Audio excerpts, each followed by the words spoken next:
Hey guys, welcome to Group Chat. It's everyone's favorite, everyone's favorite podcast, that's for sure, but everyone's favorite version of everyone's favorite podcast, which is we're all together.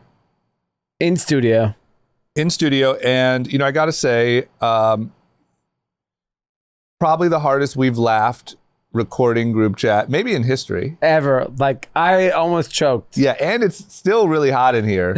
So it's the hottest podcast in the world. Yeah, I think we burned probably 500 or 600 calories recording today. Good. I'm gonna have a snack. There's some stuff we did take out some of the laughter because there was actually moments where we just laughed for 5 minutes. But we tried to keep it as real as possible, and we just run the gamut. Like we literally have. We went from. Where'd we go? The ebbs and flows of this episode, where it starts fun, engaging golf, to full-on war with Anand and I, to laughing about. I think I had to come in hot, given the last two pods. You came in hot, but think about it. We small talked. We caught up in the beginning. Then we went into brothers' war. Yeah. And then we instantly just went like, so how's the stock market? Yeah. Tell us about J Powell. Yes. And we fought about J Powell. Yeah, we did. Then we gave some investment advice. Yeah. And then we went pure tinfoil hat. Yeah. And then we laughed our faces off. We laughed until we cried, and then over a conspiracy. And then we went to a new merch drop. And we ended with some life advice. Shout out to Eric Deluxe for the new merch. We're rocking it right now. We got new merch. We got new logo tees, black and sand. Available now? Available now. ShopNewRepublic.com. Look, I don't know. I mean, this is a pretty broad, pretty great episode. I think you guys are going to love it. I don't know what else to say. Yeah. I'm not even open to feedback on this one. Yeah, if you don't like it, go fuck yourself. Yeah. I always say, like, tell us what you think, but this is the best we can. This is actually as good as it gets. Yeah, I'm not worried about what you think. Just listen and enjoy. All right, let's do it. Cash. Ladies and gentlemen, Group Chat. Cash. It's $1 trillion. Hot. All right. Well, I mean, here we are in the studio. Woo! Anand's back. Anand, anything to say? Lot to say. Well, you got 30 seconds. Make your fucking what's statement. Your fucking Keep statement? it moving. Because your last statement said you don't agree with anything we say. I think that's consistent. Okay, you still feel that way? Yeah, Okay. I heard both pods. But we have some business to pick with you today. At the end, we'll wait till the end. Sure. But there's been a mysterious death in a pond. In a very shallow pond. There's no chance you guys are bringing this up. 100% we're bringing it up. We need to it's talk real. to you. People are dying. Yeah. Yeah, I just think this became a misinformation podcast.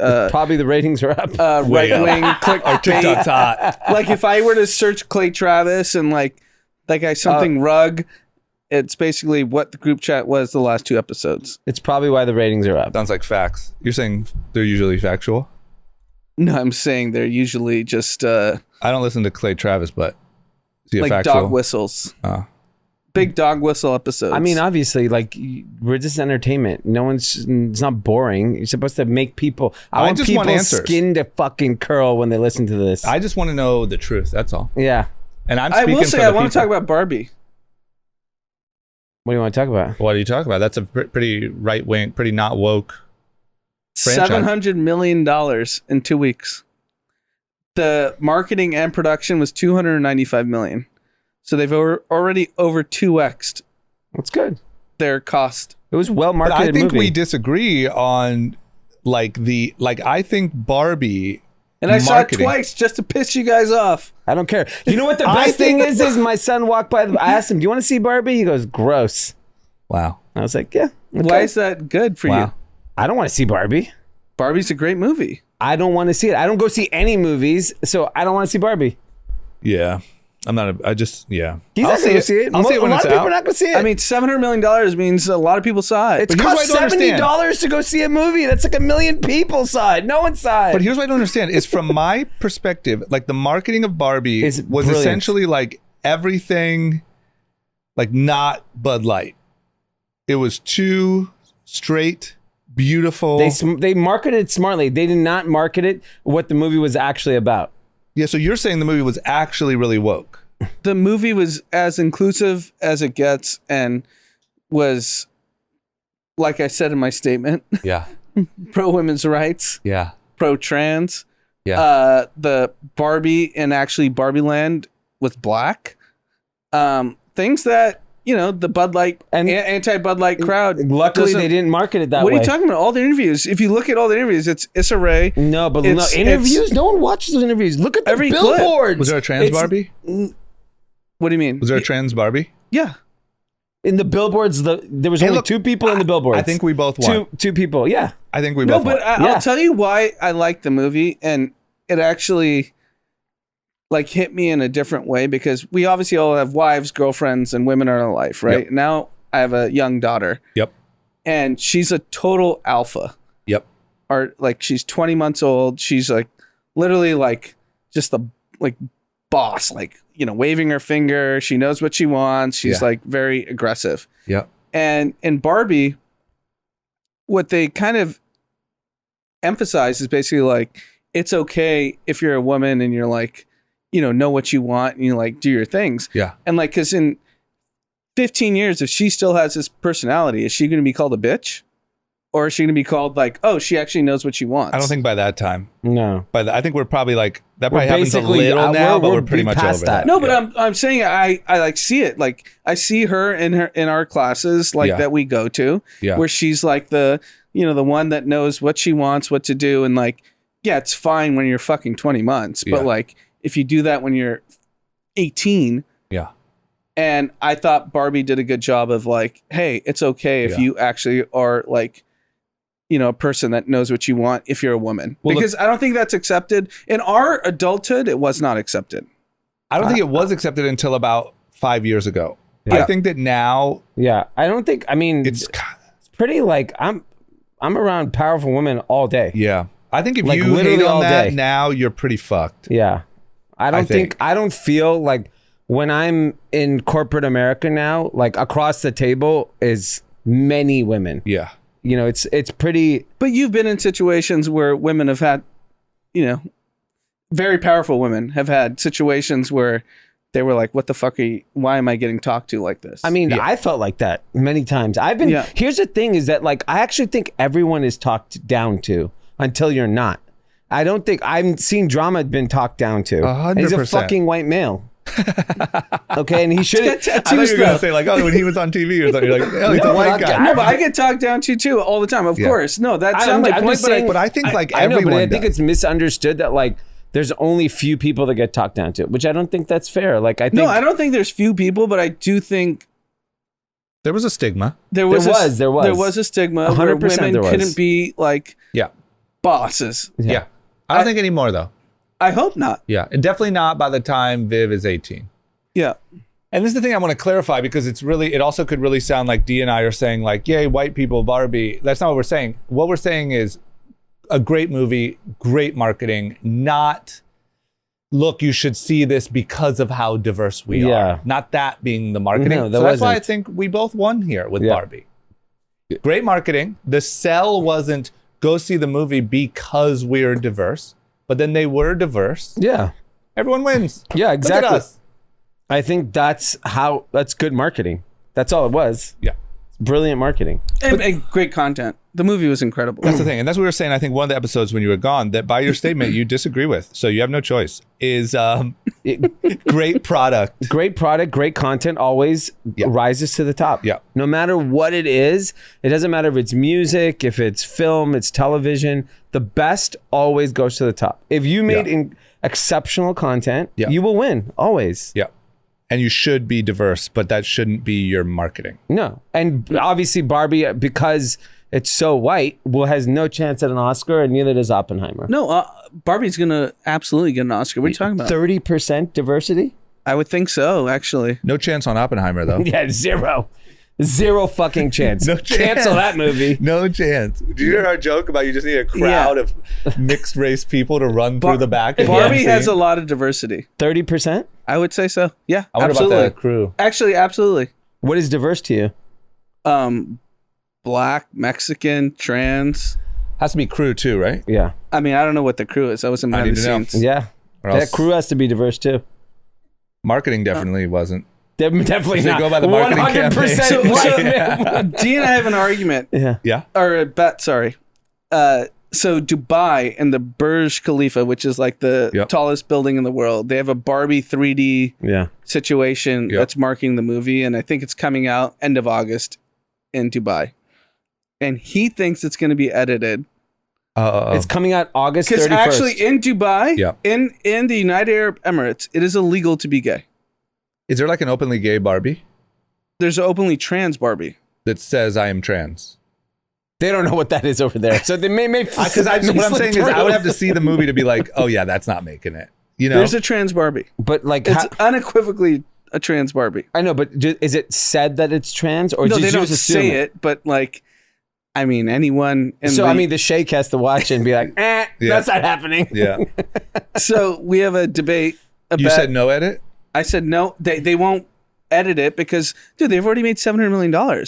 If the United Arab Emirates was like, no, we're not releasing it, what do they care? Well, why are they releasing it August 31st? Because they want to take the month to edit it. You could get an extra. Yeah. No, I have enough people that live in Dubai, so I will have the data if it got edited or not. Of course, that's fine. What's the delay? It'll be global news when it gets edited. A lot of movies get delayed for international. All right, well, that's a good bet. Yeah. And I would go on the side of edited. Yeah. You think Alan's going to be edited? Alan's the trans Barbie. Yeah. I think Alan, unfortunately. I understand America is very progressive. The rest of the world is not. India is not. Yeah. China is not. That is I know, half the but I think world. Barbie's already made enough money that they're gonna tell them the fuck off. What are you talking? They do that for Marvel all the time. If you could collect another 100 M's, you're like, if they say no, we don't like Alan that much. Movies need, movie industry is not doing well. If they can extract $100 million out of Barbie in the Middle East, they're going to do it. It's always about money, nothing else. So this is the bet. I don't think Alan's getting edited. We have to say at the end of August. Maybe I'll go and watch it there. You should go to Dubai and tell us. Yeah, you should. I might be there in September, so we'll see. See if you see a character named Alan or not. Yeah. He might not make it to Dubai. Then I have to go see the movie. I don't want to see the movie. I don't want to see any movie. Yeah, that's true. I actually did watch a movie this weekend. What'd you watch? Fucking incredible. It's the perfect movie for group chat listeners. What is it? It's called The Beanie Bubble. It is the story of Ty Warner and the creation of Beanie Babies. It is literally, this podcast was a movie. Yeah. It is fucking perfect. Zach Galifianakis, whatever his name is, is the main, he's the guy. Yep. Elizabeth Banks is one of the I gotta watch it. stars. She kills it. It is so group chat like. What platform? Apple TV. Another good group chat list or watch is the BlackBerry movie. Oh yeah, it's another good one. Yeah. Wait, what's it about? BlackBerry, like the creation and demise, implosion of BlackBerry. Yep. Yeah, I mean, this BlackBerry movie had everyone. It's so good. They do a good job at they really did. Number one, the guys who started it were just wild, and then this guy came in, and then whatever, and then well, I don't want to blow the movie, but we know what happened to BlackBerry. Like it just sort of went to zero. Yeah, and it was pretty quick. Yeah. Well, let me tell you, Ty Warner is rich as shit. Yeah. I gotta watch that. It is. I would go watch it tonight. Yeah. It was like unbelievable. I'll watch it tonight. Yeah. I started The Bear, which I've heard about it. Yeah. Everyone's raving about The Bear. I couldn't get through it. Yeah, I just started. It was miserable. A lot of chaos. I'm not in I don't know, restaurant, whatever. Yeah. It feels hectic. It feels like what's the Adam Sandler Happy Gilmore? No, the Gambler. It's 20 years ago. The gambling movie. That was the last Adam Sandler movie I saw. Anyone know where he's the gambling addict? Oh, yeah, I know what you're talking about. He's the NBA guy. Uncut Gems. Uncut Gems. Uncut Gems. I saw it, yeah. I did not see it. It's just very hectic. Just very high energy. That's how this is. Uncut Gems, I watched 5 minutes. I was like, this is not for me. Uncut Gems, as someone who's been gambling on sports for 20 years, was a very poor perspective on sports gambling. Yeah, I didn't love it because I do love Adam Sandler. It was too fast paced. Yeah, I mean, I don't watch any movies, and so that's not Kevin Hart and The Rock. And so I watched a preview of this. Yeah, Uncut Gems is very not Kevin Hart, The Rock. No, this movie was incredible. It's just insane story. And it's a movie, not a documentary. No, movie. Okay, I'm gonna watch it. There's a documentary on HBO also about it. I'm gonna watch it. Yeah. Okay. Let's get into it. Oh, so you went golfing. Oh, I went golfing today, and finally the thing happened. What? So I haven't golfed for 3 weeks. Wow. And Too hot. I guess too hot. People have been injured. There's been some injuries in the group. What kind of injuries do Not you, right? No. 30-year-olds get? You know, our good friend Brian, pulled a back. You know, you start to get older, your back That starts might be to... more of his cultural background. Well, maybe. Maybe. But, you know, if you're not like doing some core workouts, you know, you start to pull some weird muscles. I mean, yeah, he might be like a 6-year-old. Hey, you said it. Most Brians I know. Some people, yeah. Suffer from those ailments. Our other Brian has a lot of ailments. Injuries, people traveling, stuff like that. Too hot, whatever. Just didn't golf. So I went golfing today, and at the driving range, a guy came up to me and said, "Hey, don't review this one." About my session, and obviously regarding, you know. So we're famous on golfer fields. Are we? I knew it was going to happen. Are you going to mention the? This is you're the golfer. I don't want to out you. Well, this is what I'll say, because I don't really have anything bad to say. The club was Mountain Gate Country Club. So you just added it. No, but I mean, this is fair. You had a good experience. It's a fine place, yeah. There's not one time I have been told there. I've golfed there probably 10 times. One time I was told to turn my hat around, which I didn't love. Yeah. Who told you? A guy in that. Now this is where I messed up. I went into the pro shop to buy balls with the hat backwards, and you know, you're just going right to the belly of the beast. Yeah. And so the gentleman at the register was like, "Hey, by the way, hey boy, turn that hat around, young man. Pull those pants up." So I didn't love that, but other than that, great course. I don't want to air out the price, but you know, the price for what you get, good. I got a good review. It's a good value. I got a good value there. I won't. So is Brian the member? Who's the member? Brian's the member. I wear my hat backwards all the time, shirts untucked all the time. Oh, good. No, play music. What'd you shoot? Wasn't great. I'll tell you what happened. I am on my goal is to shoot under a 90. And you're not there. I'm not there. Are you still at 100? Where are you? No, I'm in the 90s, like pretty much every time. Oh, that's not bad. And are you actually keeping score properly? 100%. So I don't take mulligans. And are you on that like chart where you log in your score? No, but I need to start. But I wanted to do it after it got not embarrassing. But I realized that's kind of stupid because you actually want a high handicap if you're like betting and stuff. Yeah, of course. So anyway, and then my whole thing is I really want to get new golf clubs, but I won't let myself buy new golf clubs until I shoot under a 90. That's just my little thing. That's a treat. So every time I go, I'm like, okay, today's the day I'm getting new golf clubs. And on the front 9, I shot a 44. And I was like, okay, today's the day. I mean, that's at 88. Just do that again. And completely fell apart, melted down, too hot, shot a 97.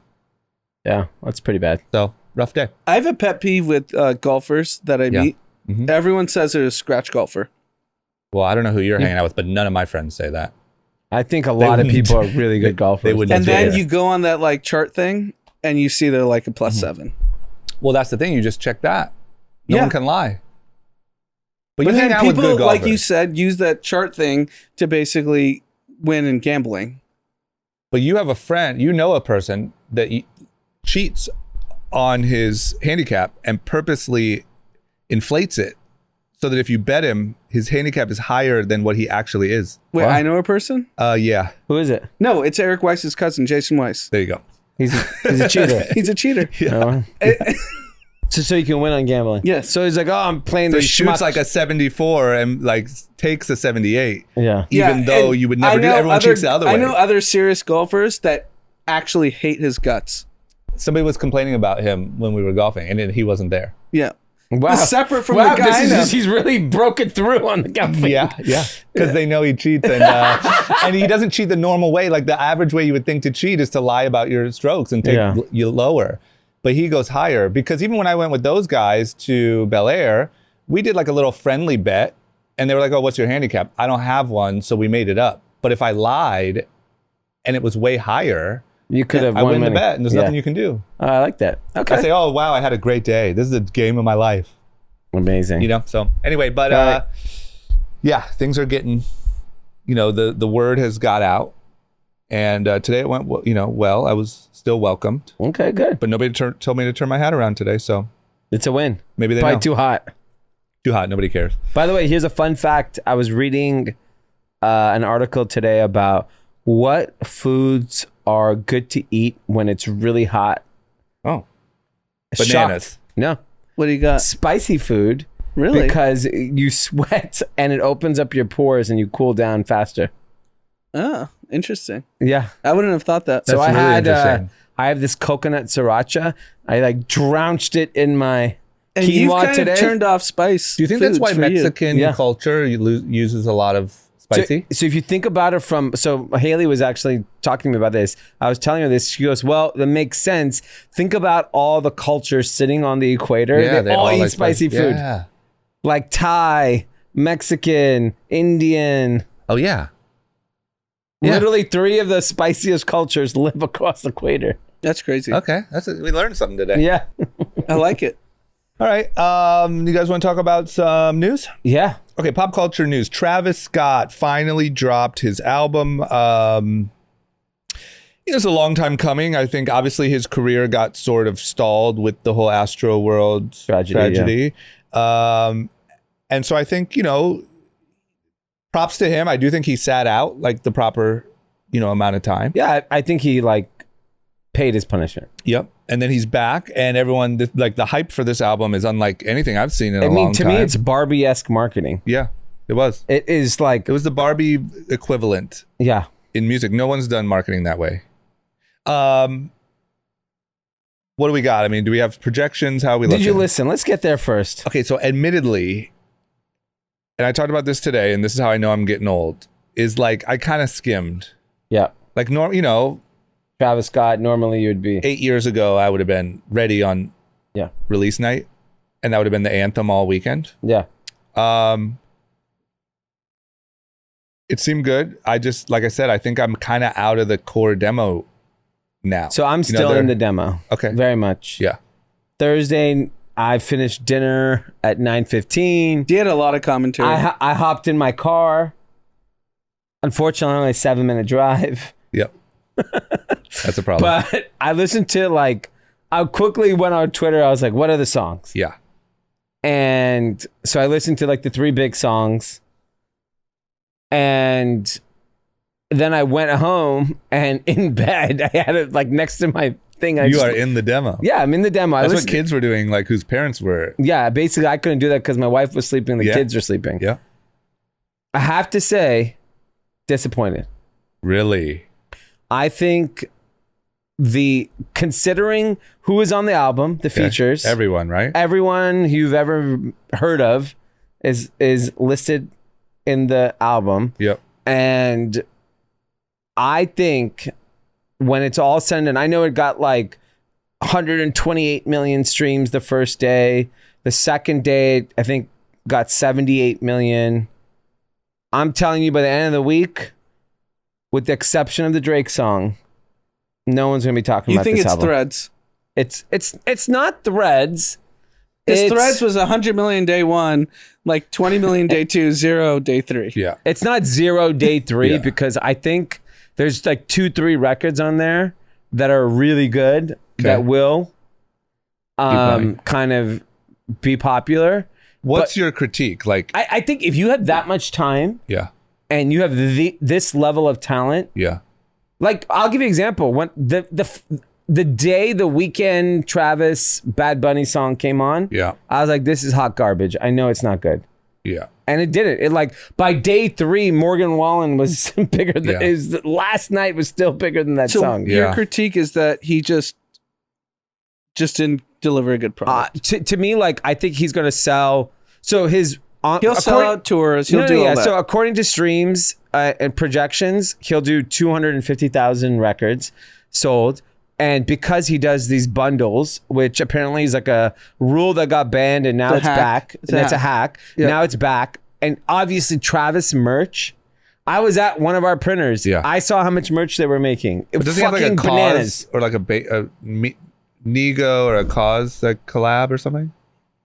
I didn't see that, but it might be. Yeah. But he has Air Force One. Exactly. That says Utopia on it. Yeah. It's going to sell, right? Yeah. So he's going to sell a shitload of merch.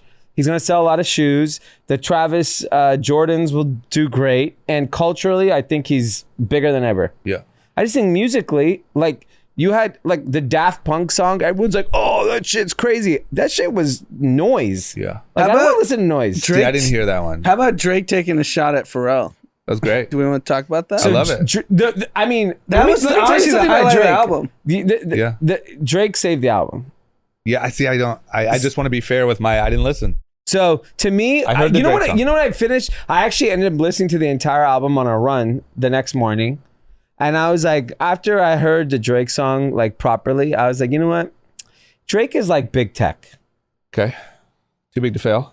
He's not only too big to fail, he's gonna grow double digits every year. Yeah, it's like cloud service. Unlimited cash flow. He's like AWS. He's like Google Cloud. He's search. Yeah. He's just gonna shit cash.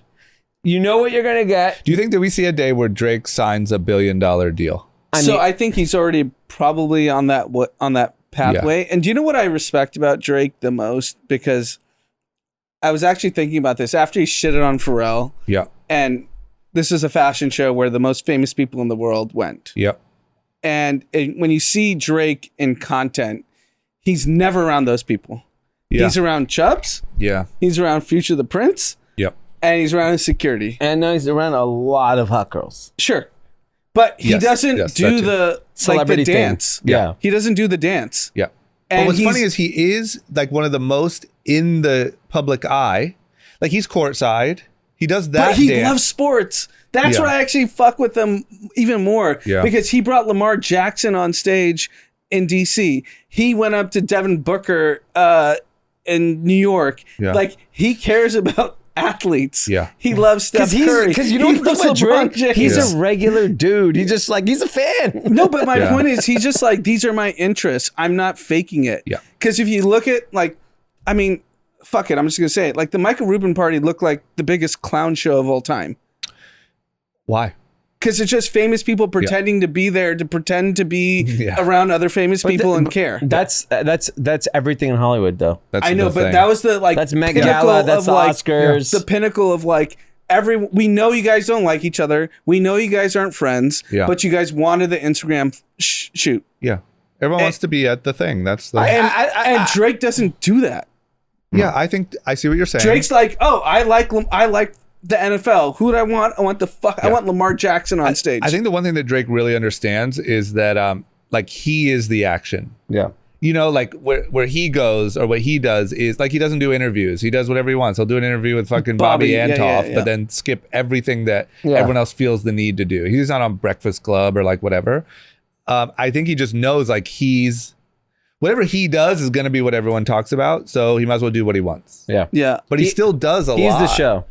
But he's like, he's visible. Active. You see him a lot, but he's not sitting next to, Kendrick at the Louis Vuitton show. Which is cool. I think that's cool. Yeah, I think he's... And I think he just has Travis's that's like having self-confidence as being like an A-list superstar. Yeah. Whereas I don't think other A-list superstars have that self-confidence where they can do that. Yeah, I think, look, the whole industry of entertainment is built around like who was next to who at what. Yeah. And you're right. He doesn't really play that game. Yeah. Which is cool. And I think to be fair, like Travis is probably culturally still the biggest star for men for sure, by far. Like his merch numbers are Taylor Swift numbers on his website. Like he like when I walk out, all I see is Travis Scott. Yeah. Plus the shoes, those are the hottest like Nikes. Yeah, the biggest brand in the world's number one shoe is his shoe. Yeah. So to me, like culturally, he's probably good for a very long time. Yeah. I'm just disappointed because like he had the time, he has unlimited resources. Yeah. Like make an album that basically is unforgettable. Have you read the internet's take? Like, is there a chance that you're old?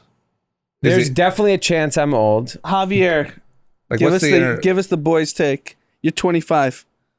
So the boys' take kind of is in that realm. Like, there's no mid. So you guys aren't like, if you guys aren't losing your minds, then no, it was a good album. No like sicko mode, no like song of the summer for sure. But like, it was very experimental. Definitely like Yeezus like influence heavy. Yeah. and he like produced a lot of it. Like, yeah, I mean, I was bumping it just because like Travis is our Lord and Savior. Yeah. But you didn't like the sermon today. I'm still listening. But yeah, look, I think people it reminds me of the Weeknd. Like the old Weeknd was so cool and like mysterious and whatever. Now I don't listen to it. I know, but at least the Weeknd's new music, like it's the pop music is so fucking good. It's what I'm saying is I think that'll probably be a similar story with Travis. Like I don't think he has songs like that. I'm telling you. The Weeknd just did a show. What was that thing you guys sent? He did a show that was bigger than all of Coachella. Yeah. He did like I bet you 2-3 nights in Milan, and that was 35,000 more people attended. I know, but you know how cheap that is in Milan? It's fucking dirt cheap in Milan. But I bet we'll hear things like that about Travis. But he's doing this in every city in Europe. But yeah, I'm just saying, like, the Weeknd makes popular music. He's a pop star. But don't you think that Travis's next tour is going to be fucking huge and bigger than anything he's ever done, and the merch? I agree. I think he has the catalog that people love, and he's an iconic figure for young people. But you kind of had the opportunity to make basically you could have won album of the you know. Maybe you still will. How did you like Lil Uzi? No, not. I don't really listen to him. That album did really well. I think. What about Post Malone? We're not even talking about him. I didn't listen to anything. I listened to half the album. It's good. It's not great. He's kind of went in like his own direction. Yeah. Like he's this combo of like singing rock and roll. Yeah. So where's music heading? Well, because all the people that we actually have listened to for the last 15 years seem, other than Drake, I think Drake is like above the fray. I mean, Jason Aldean is like number one. Well, on the that's charts different. Right That's yeah. I mean, in America, music. I know where music's heading. I think country is the genre right now by far. I don't think it's rap. I think that's also a problem. It's definitely not rap. I think that's also what Travis is struggling from, right? Yeah, but you could it's in your, like he could change that. So here's an interesting thing. I'll tell you from fashion, from mall-based retailers. Yeah. The last kind of year, a lot of the mall-based retailers, specifically for young men, were like NASCAR-inspired t-shirts. In fact, Young and Reckless has a NASCAR-inspired t-shirt. Yeah. That's our top seller for the last year. Yeah.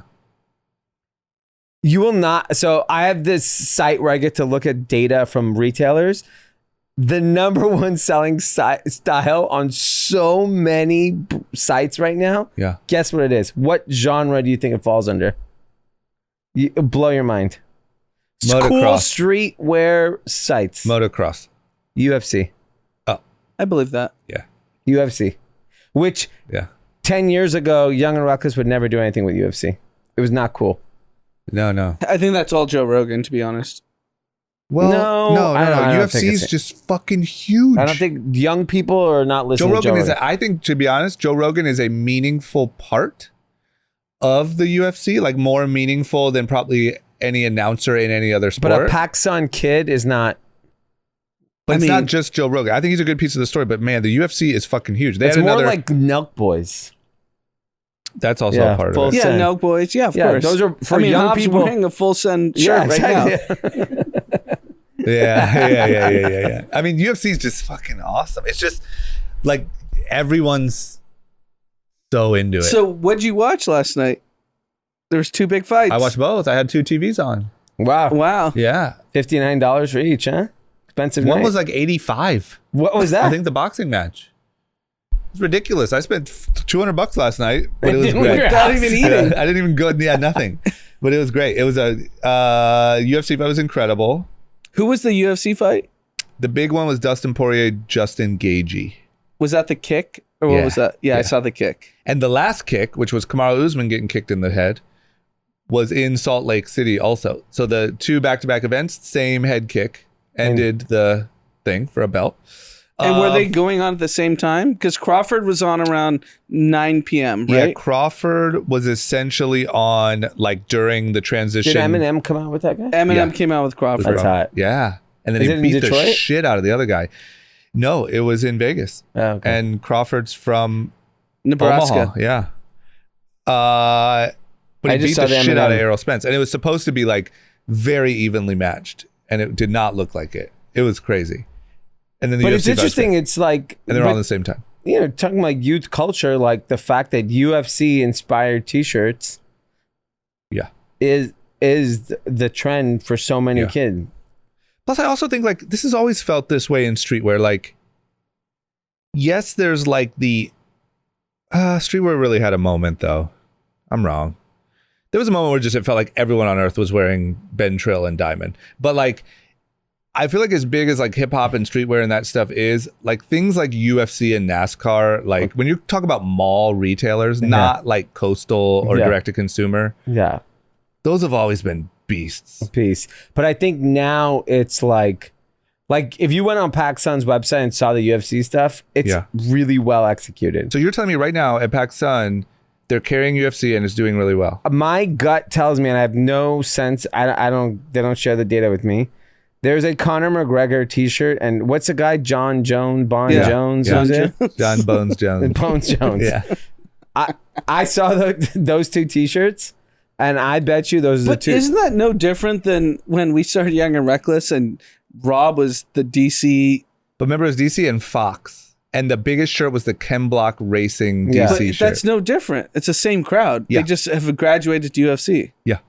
Yeah. It had nothing to do with hip hop. No, but it has everything to do with the retailers have evolved where they're not actively catering to that audience. They're catering to like this cool young crowd. The cool young crowd now is watching UFC.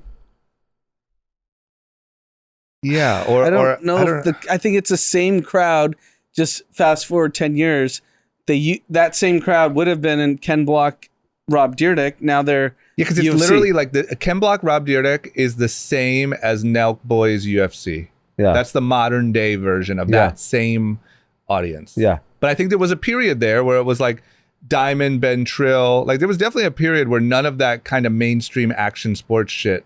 It was a reversion to the mean, is basically what you're saying. Yeah, yeah, and I think that because I guess there was all these periods of like Neff, Mickey Mouse. Like there's always been this mainstream. Yeah, it's always mainstream volume. Yeah, that's fair. That's bigger than like Travis Scott. Subcultures. Yeah. Anyway, that was a good deep dive. Yeah. Do you want to keep moving? Yeah. Okay, let's take a huge pivot here. Shake it off. Shake off the streetwear.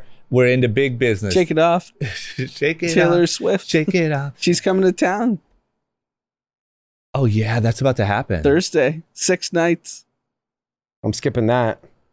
I'm going. I wish I could go. Are you going? Thursday night. I bet it's going to be nuts. Can't wait. I have friends who went, like older, like 50-year-old friends who just to see what it is, was like, it was fucking insane. It's a social experiment. Yeah. I had friends who went in San Francisco I can't last do night. things like that's why I don't watch like those big shows. I don't want to be a part of what's happening in mainstream culture. But why do you want to go to like Super Bowl so bad? You just love sports. That I actually love sports. Yeah, okay, that's fair. Okay, here we go. I don't really care what's happening with the rest of the world. Complete pivot. We've went through Monster. Big pivot right here. We're talking about. I'm trying to change my whole. Like I'm becoming a different person here. Okay. Since March of 2020, there's been all these rate hikes. We all know that. Fastest hikes in history. Yeah. Yep. Okay. Fastest hikes in history. It's been pretty bananas. And you would think that, and a lot of people thought that, okay, maybe I get it. We got to do what we got to do. Maybe it's a little reckless, but that is going to completely break the economy. Stock market is going to plummet. Everybody's fucked. There is no way you can raise rates this fast and keep the economy intact. Mm-hmm. Well, the S&P 500 is now 5% higher than where it was in March of 2022 when these hikes started. So, and the Nasdaq's up 40% year to date. Yeah, so basically what it means is nothing matters because everyone thought interest rates was the reason why the stock market went down. And now we keep raising. And my gut tells me we're not done raising anytime soon because... No, I think the market's basically priced in one more rate hike and then rates will stay high for a long time. I don't think... I know, but so for the damage to only be... We gain 5%. Yeah, there's no damage. Yeah, like that's was absolutely wild. Yeah, so Jerome Powell nailed it. Yeah, Jerome, my guy. Did it. He nailed it. He did not damage the stock market, and he didn't fucking put us in a recession. He won. I don't know if he won because he could have done it. In history books, he'll look like he won. In history books, but if you actually look at what he could have done versus what he did do, all is that very matters different. is the history books. But so could have done is start raising rates quicker. In 2021 of summer. And then you never have to do anything. You probably wouldn't have rates as high as you have right now because you would have nipped the problem like really quickly. And you think the market would be higher? Oh, 100%. And he won though. It's still up. He raised rates, and everyone said all that matters is interest rates, but it doesn't because the stock market kept going up. So it's like a very naive perspective which you're portraying. It's basically like, hey, there's trillions of dollars that needs to be invested. I know, but you kept saying all that matters is interest rates. All that matters is interest rates. So that is not naive. It's actually the fact. The fact is that in September they're going to raise rates. No, but what he could have done was solved. I mean, commercial real estate is a zero right now. But the real estate market, but is S&P 500 is up 5%. Sure, that's one part of the economy. That's where most of the wealth of America is. What you're not understanding is basically like we created regional banks. Regional banks have literally gone to zero. They're not. Like they all got built out. Everything got bought. All the equity holders and bond holders are zeros. Yeah. That's fine. Every office space, and you just look down the street. That has nothing to do with interest rates. That has everything to do with a shift in the way people go to work. No, it's absolutely due to interest rates. Those apartment buildings at zero. That's because they had to refinance at 7-8% versus 3%. No. If you think it's not because people don't go to the office, then you're naive. No, it's office and apartments. That's insane. No. It's at least both. It's both. 100%. No, apartment buildings are going to zero. They're handing back the keys. I know. Talk to any developer. I know, but apartments, not office. Yeah. Apartments. Then you shouldn't have built all those apartments. You should have done your math better. Sorry, bruh. Do your math. Yeah. I mean, we get punished all the time for business owners. So fuck those apartment owners. I don't. But it's really I'm not both. saying you need to like feel bad for them. Yeah. But you still cratered parts of the economy. I'm okay with that. But I think the statement of, yes, there was a better way that it could have been done. It wasn't perfect. But as far as the history books go, he won. J Powell's a hero. Yes. Hero, no, but I think I'm saying that's what they'll say. They will say 100%. I mean, D will say it, but D will say a lot of things. No, they. That's what they will say. They will look at the S&P when he started raising, went up. That's all that matters. Avoided a recession. No one's going to remember what happened, the details. They only remember the. I mean, that's top. also that means you're just super superficial. That's everything, though. But I don't know if D is saying. Like, do you want to be smart or do you want to be superficial? I want to be exactly like everybody else, which is they look at high level. How does the overall American economy work? S&P 500 reflects the American economy. It is up 5% since he started raising rates. That's what it is. That's fact. Yeah, I just don't think I don't think he did it efficiently. Yeah, I think you guys are arguing over actually a small point, which is D's more representing what the story is going to be. He did it. You're more saying, yeah, but there would have been a way better way to do it. Yes, you're right. But I do think zoom out 5 years and the story is going to be... everything he said was wrong. I sent a tweet in our group everyone's going to forget that. Literally everything he said was wrong. Yeah, they don't... You don't know how history books work. Yeah, but do you want to do history books or actually talk about facts? Yeah, that's what you guys are arguing, which is up to you, which route No, you he want just wants to disagree because he wants to disagree with everything I say. But if you actually look at the facts, everything he said was wrong. Yeah, that is true. But do you agree that... The history in 5 years, he'll be. The story will be. Of course. Wow, he steered us out of inflation. But that doesn't mean it's right. Yeah, that's fair. That's all I'm saying. Yeah, it's all about narrative. It doesn't matter. Yeah, your narrative is just say Anand says something. I need to disagree. That's narrative. No, I'm actually great for this podcast because I don't agree with your bullshit. I mean, I sent a tweet that literally put month by month everything Federal Reserve said was wrong. Yeah, that's true. It was like 12 statements. Yeah. And he's still going to be a hero despite what Twitter says. He's going to be a hero. It's not Twitter. It's facts. But you know American history? Facts it's the don't same matter. Way, remember weapons of mass destruction? We forgot all about those. Yeah. It was like it's fine. Bringing Facts democracy. I know what D's intentions are. It doesn't mean he's portraying the right story. But do you think his intentions are just to argue with you? Yes. I think this is D more. I read it as more D, like kind of how D. You know how D's like a front runner in sports? Yeah. He likes to go with the winning. Like he's just saying what the winning story will be. Yes, I'm the riding winners the momentum. Are going to say, I'm riding the momentum. J Powell. They're going to ignore all of his fucking every fact that he said was wrong. Yes, and they're going to say J Powell steered us out of record inflation. Yeah, when the next president's handling a medal over his head, like freedom medal or whatever, for freeing the American economy. When Trump is hanging a medal over his head. Yeah, exactly. He's going to be look like a hero. He's a big Vivek guy now. You switched? He switched. originally when Vivek Ramaswamy came out, I liked what he was talking about. Yeah. And then I followed him on social media and hated his guts.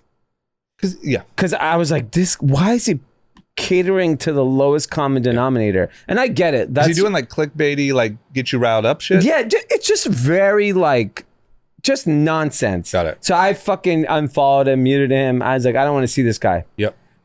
I listened to the All In podcast last night. Yep.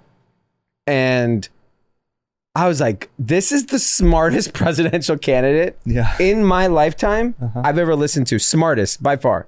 Huh. He actually knows topics and can appreciate the things. Look, at the end of the day, he's conservative. He has he's like very conservative. Yeah, he's not conservative. He's very conservative. Sure, he's very conservative. He's pro-life. He's election denier. He's not election denier. Did you not listen? Yeah, he said the Hunter Biden laptop was the reason why the election was stolen. But that's not election denier. He said that story would have influenced people's voting. Yes, but he said the election wasn't valid. No, he said that. Those were his words. Listen to the podcast. I listened to the fucking podcast. I don't know if he said those words or not. I know he did. No, he's saying that it's unfortunate the information about. He did not say it's unfortunate. No, he said Jason Calacanis, who's actually a liberal, who is actually center of the road.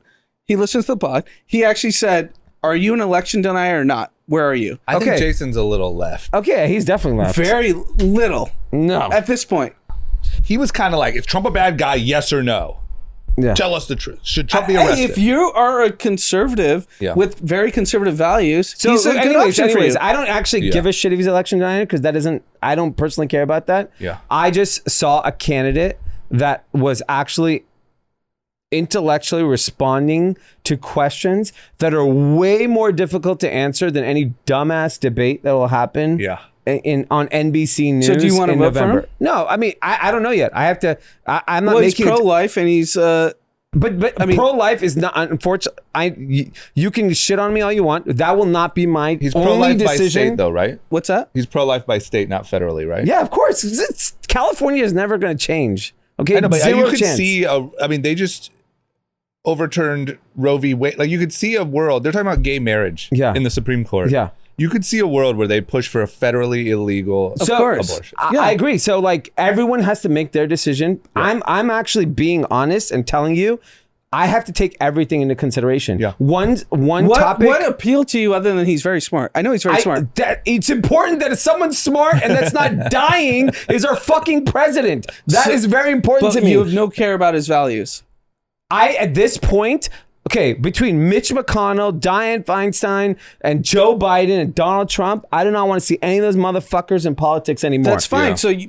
Yeah. I'm not voting for Gavin Newsom, who drove our state to the ground. The president's trickle down, so federal judges get appointed, and it's just their value system actually trickles down to the whole country. I understand, and I don't know. Maybe I am. I have no idea yet. What do you mean you don't know? I'm an adult. I have to look at my information. No, but meaning like you know what his values are. No, he's saying maybe he doesn't know that he's voting for him yet. No, I know that, but he's saying, okay, I get you don't want the. I know, but you want to paint me as like pro-life gun person, which you know I'm not. And I'm not painting you. What I'm saying to you very clearly, I might be willing to sacrifice gun fucking rights if everything else he says is what I want to hear. What's everything else? The fact that he actually understands how the world works. Do you understand? Yeah, we haven't had a politician. You put Joe Biden up there and talk about the bank failures. I guarantee you, he has no fucking idea what he talks about with the bank failure. Donald Trump, zero fucking idea about bank failures. Both of them could not. Yeah, but my point is like when you vote, and it doesn't matter who the candidate is in terms of it's their value system more than the actual mouthpiece. Yeah, because the value system is the trickle down. Yeah, which is what goes down to the federal judges that they get to appoint. So Donald Trump got to appoint like a record number of conservative judges that affected all these decisions in different states. Yeah. I know, and but you have to be okay with that. I might be okay with it. That's my point. If you're okay with that, that's fine. That's different. I might be okay with it. You might be okay with just removing abortion, removing gay rights and all this stuff in different states. I have to come to that conclusion myself. Yeah, that's what I'm asking you. Yeah, I'm going to do my work and I'll decide. Look, I think the tricky thing that like a lot of people, it sounds like face is like, we're going to have to pick between two bad options, I think. Like, I think that like also the values of like The problem is the presidency has now become a value, not actually who the mouthpiece is. Like the values are what matters, what you're saying. Exactly, yes. Because what they do what I'm saying is like war, crime, those things are also really not good. And to say like, well, at least they're in support of abortion, or at least they're like, I think that it sounds like, at least me and D, and I don't know exactly as much where you stand, but I know that you're a little like, obviously not happy about crime and things like that. Like when it comes time to election time, we're probably going to have to give on some things. We're either going to have to give on crime in Ukraine, or we're going to have to give on pro-life. And like, I don't think we're going to find. No, you every decision you make in life, you sacrifice something else for something else. But especially the presidency as a human being, of the United individual, States. Yeah, you have to decide for yourself. And all I'm saying is I heard things I haven't heard a candidate say that's actually fucking smart about our country. And I'm down with American exceptionalism, not about war, but actually about being the best at fucking everything we do. Like that shit actually matters to me and where we live. So like there are certain things where he resonated with me. What did he resonate with you? Tell me.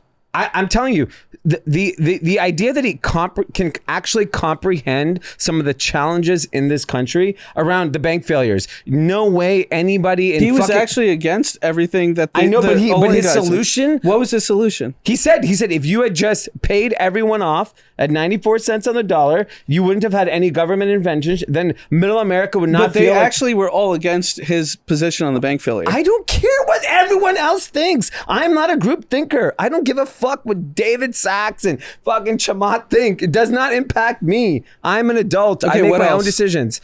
I think you can actually, he said it himself. He said, David Sachs said it. He said, you are very good at taking every topic that's topical and responding to it and going viral. The way that I looked at that, I was like, he actually understands that whatever people are talking about is actually what they care about at that moment. If you're a conservative person with conservative values, he's a good candidate. So that's up to you to decide. I agree. So maybe you're conservative and have conservative values. But I'm not a bad person if I decide to be conservative. I agree, but I also like RFK, and he's a Democrat. I think RFK is probably my favorite candidate that's running. He speaks more to me than anyone else I've heard. Who's your favorite candidate, Anand? Right now? Like if right now we could guess what the voting options would be. The guy that can't speak, Biden. Newsom. Yeah, exactly. The guy's the worst. Yeah, I don't know. Yeah. Listen, this is why everyone in the country argues. So I think we should move on because we could just do this for the rest of the pod. Yeah. But I think... And everyone gets charged up over it because people want to paint other people as... I could paint you as a dummy for voting for Newsom. But you want to paint me... I didn't paint you as a dummy. No, I just said you're conservative. I know what you're trying to do. You're making me look like a crazy person for voting for someone conservative. You just admit you're a conservative. And I can admit you're a dummy for voting for Newsom. Admit I'm a liberal. Are you... No, a dummy. So Gavin Newsom's a dummy. Liberal? Yes. Dummy equals liberal. Dummy equals Gavin Newsom. No, dummy I'm a liberal and I have no. liberal values. So if you want to paint me as Joe Biden, Gavin Newsom really vote for Joe Biden. Whoever the Democratic candidate is, I'm voting for. Yeah, you're blue no matter who. No matter what. There's not even a question. Yeah, that's him. I think chances are I probably just don't vote. I'm more likely not going to vote. Because I don't think they'll, to be honest with you, because I live in California, I live in LA, my vote doesn't count. You see how I just want to call him a conservative and he want to call me a dummy. So who's the wrong now? Because you want people, like a brother you want people to go to DMs and say, oh, your brother's a racist and he's white supremacist. I don't fucking care. I just said did you guys meet up before this? Were you guys hanging out today? No. You came with extra brother energy today. Dummy versus conservative. I'll take it all day long. I mean, Gavin Newsom is a fucking dummy. Let's move on. Yeah. Okay. Okay, next up. American households are earning. This is also interesting. Like when you really start to look at, I don't know, man. Maybe I'm wrong and maybe I'm just getting older, but like understand this shit a little more. Enough to know how much I don't understand it. Where when I was younger, it seemed like everything kind of made more sense. Like the economy, the housing market, it all kind of up and down at the similar time. Inflation, interest rates, blah, blah, blah. Here's this article that American households are earning an additional $121 billion of income on investments annually. Yep. Versus a year ago. So the way that people are dealing, when inflation went through the roof and interest rates went through the roof, behavior changed dramatically. People started investing in bonds and longer term things and things that they normally were boring and they wouldn't look at. People are up. So the benefit of higher interest rates is that people have moved their money from their checking and savings, because there's been a lot of reports that money is fleeing big banks. Yeah. It's actually just in the bank, but moved to like a BlackRock money market fund where it earns you 5% or 4.5%. Yep. So a lot of money has moved into that. So Americans, like, one of the challenges is that some of this doesn't make sense. We just assumed we're in a recession, Americans don't have money, but they're earning 5% on their money. So they have a little bit more cash in their pocket. Simultaneously, their credit card bills are also higher. Yeah. So this is probably just offsetting your credit card bill when you look at it at the end of the day.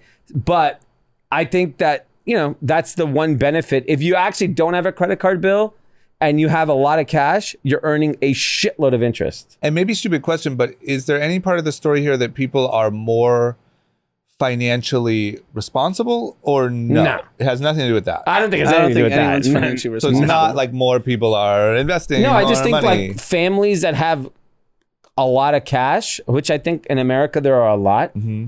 They've moved their money into. Think about it. The last 6 months, if you had money market or S&P 500 or NASDAQ index funds, you made so much money. You're like, fuck it, let's go to Hawaii. Yeah, let's go to Paris. Why do you think you can't book a flight? You can't go anywhere because Americans. I think we talk a lot about like either like billionaires or like people who are completely, left behind. Yeah. We don't talk a lot about like there is a very large group of Americans with a good savings. Yeah. That, live in the middle of the country and do well for themselves and have their money in responsible Yeah, and I think things. The thing that we always, when you think about like metrics that people care about, is consumer confidence. Yeah. And I don't think consumers had confidence, but then I started thinking about like, if you're a, middle class family and you have money in your 401k and you saw it go up double-digit percentage the last 6 months, you might be more interested in spending money. Yeah. Yeah. I mean, it's just crazy to me. I think the thing that's crazy to me is like, we should be in like doom and gloom right now. Yeah. Like with the way interest rates were, or are, the way inflation was, like we should, like everyone was painting like, we're headed for the worst recession. Yeah, J Powell. Think about it. You can't get. I looked for my kid's birthday for like a weekend to go to a hotel. Yeah, it was so expensive. I was like, no fucking chance we're going. But here's where it kind of hits the head. Like wage growth isn't growing at the pace of where expenses are. In June, no, but the way, like, if you just think about it, like real life, like what you're spending on. You're saying like over the last couple decades. I think we've had a lot of stimulus. We had low interest rates. We had so much equity value in your home where you have all this extra money that grew. It's going to come to a head at some point. I just don't know when. It's not happening soon. Unemployment's low, but it seems like we're just kind of teetering on this. I agree with that. I think the teetering happens if inflation continues, which you see kind of oil price. Gas prices are starting to tick back. There's $7 gas prices right now. Gas prices are going back up. Yeah. I think I don't even hear any news. Why is it's a demand booming? I don't know. I talked to the gas station I go to, which is right here down the street. Gas? I asked him, I was like, is business booming? He goes, no, it's empty. No one's coming. But that's that expensive gas station. No, the one on Wilshire? Right here. No, by my old apartment. On Wilshire, though. Yeah. That guy's so expensive. Fuck that guy. I know that gas station. It's too expensive. That's what he said. It's too hot. No one's driving. Is that what he said? That's what he said. By the way, I was at the Santa Monica Pier today. Let me tell you something. People are driving. Everyone's driving. I had the worst parking spot. I waited in line. Yeah, it doesn't make sense. Do you think that maybe part of this story is there was so much money made in the last 15 years? I think that's it. It's just, when does it end? Right? When does that money when does that money dry up? Because there was so much money. It doesn't matter if you owned a home in 2020 and now it's 2023, you've made 2x on your equity, right? Yeah. And you had stimulus. You had like you weren't able to leave your house, so you saved all this money, and people are there's still that trickle down effect of that money being spent. So I agree with you because remember, I mean, I said a week or so ago, I think there's sharks looming in the water that we don't see yet. I agree with you on that. But just to play other side of that, is there a chance here that so much fucking money was made that like it can get us through this rough time? Like if you were a business and you had $100 million stockpile, like if Apple could have a horrendous decade and they'd be okay. Yeah. And they would bridge it until, oh my God, they came out with a new product and now they're back on track. Do you think that there's any of that going on? So I do think like I'll give Joe Biden credit here on the employment retention credit that like is getting released now. Like the funds are finally getting released for a lot of companies I know. It's so much money that's being released back to companies. I actually think it allows small businesses to, as long as it doesn't go to like cars and nonsense, and it actually goes back to like keeping employees employed and reinvesting into America. I actually think the ERC thing might skate us through the next 6 months. Here's something in our group chat that with some of our mutual friends that you obviously know well, and we're talking about real estate, and I was just thinking, like, look, if you look down the street, these houses were $1 million probably 15, 20 years ago. Yeah. They're probably 3 million now. Yeah. Right? On average. Yeah. Maybe a little more. Yeah. Maybe 3 to 4. Yeah. In the next 10 years, are these going to be $8 million houses? No. Maybe. I don't know. I have no idea. Is everyone going to be that rich?